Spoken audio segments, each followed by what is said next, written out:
महाराष्ट्रातील सगळे कुणबी प्रमाणपत्र रद्द होणार. बावनकुळेंनी खेळला मोठा डाव. मनोज जरांगे पाटलांसोबत जे काही आता घडतंय ते खरंच कुठंतरी चुकीचं किंवा बावनकुळेंनी जे गोष्ट घडून आणल्या त्या खरंच किती चुकीच्या आहेत हे याच्यावरून आता समजते.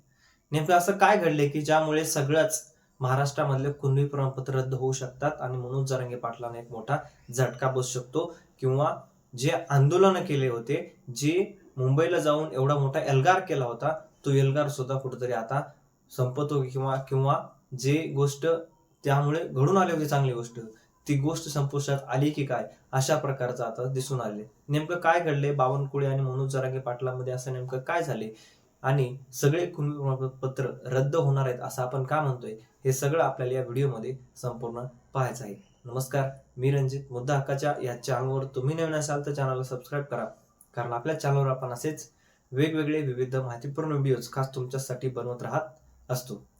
मंडळी, चंद्रशेखर बावनकुळे यांच्या बाबतीमध्ये काही दिवसापासून मनोज जरांगे पाटील वेगवेगळ्या गोष्टी बोलतायत किंवा चंद्रशेखर बावनकुळे यांनी कशा प्रकारे मराठ्यांची कुणबी प्रमाणपत्र रद्द व्हावी म्हणून प्रयत्न केले आहेत किंवा त्यांनी काही कुणबी प्रमाणपत्र रद्द करण्याच्या ऑर्डर दिलेल्या आहेत. अधिकाऱ्यांना सांगितले की तुम्ही यांचे कुणबी प्रमाणपत्र रद्द करा. अशा प्रकारचे आरोप चंद्रशेखर बावनकुळे यांच्यावर मनोज जरांगे पाटलांनी लावलेले आहेत. आणि मनोज जरांगे पाटलांनी मुंबईमध्ये आंदोलन घेऊन गेले त्यावेळेस सुद्धा चंद्रशेखर बावनकुळे हे कुठेही त्याच्यामध्ये इन्व्हॉल्वमेंट दिसली नव्हती आणि कुठल्याही प्रकारची पॉझिटिव्ह थिंग किंवा पॉझिटिव्ह गोष्ट, सकारात्मक विचार बावनकुळेंचा त्यावेळेसही दिसून आलेला नव्हता.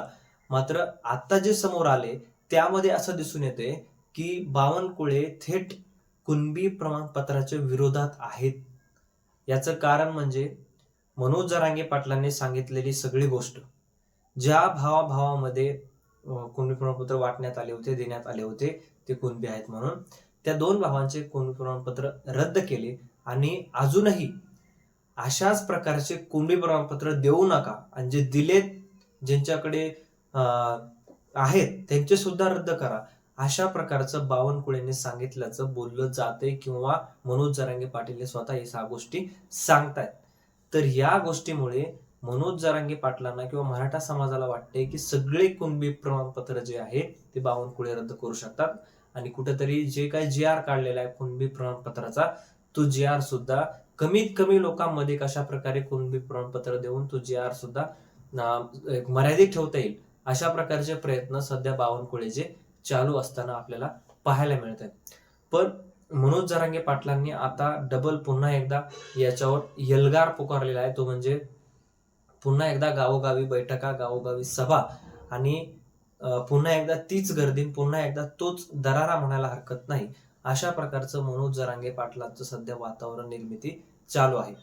पण बावनकुळेवर मनोज जरांगे पाटलांनी भरपूर मोठ्या प्रमाणात आता सध्या तर टीका करायला सुरुवात केलेली आहे. पण जर बावनकुळे चुकीचे नसते तर बावनकुळे पत्रकार परिषदेमध्ये आले असते किंवा त्यांना उत्तर दिली असते मनोज जरांगे पाटलांना. पण बावनकुळेकडून कुठलीही गोष्ट किंवा कुठलीही उत्तर त्यांच्याकडे येत नाहीत. तर मनोज जरांगे पाटील जे आहेत ते स्वतः बोलतायत, स्वतः सांगतायत की अशा प्रकारच्या गोष्टी करताय म्हणून बावनकुळे. पण बावनकुळेचं या गोष्टीवर कुठलंही स्पष्टीकरण अजूनही आलेलं नाही.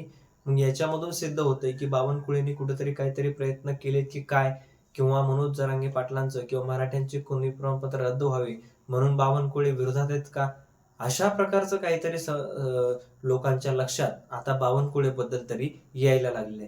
पण नेमका विरोध का, हा प्रश्न एक सगळ्यात महत्वाचा आता याच्यातून निर्माण होतोय. कारण बावनकुळेंना सरकारनं GR काढलेला आहे. सरकारनं GR काढला, मराठ्यांना मराठवाड्यामधील आरक्षण मिळावे म्हणून कुणबी प्रमाणपत्र वाटायला लागले.